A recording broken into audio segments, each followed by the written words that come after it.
எந்த ஒரு இஸ்லாமிய குடும்பமும் சிறந்த ஒரு குடும்பமாக மிளிருவதற்கு அந்த குடும்பத்தில் பிரார்த்தனை இருக்க வேண்டும்.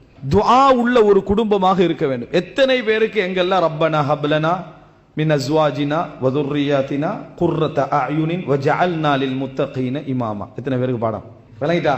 ரப்பனா ஹப்லனா மின் அஸ்வாஜினா வ துர்ரியாத்தினா குர்ரத அயுனின் வஜஅல்னா லில் முத்தகீன இமாமா.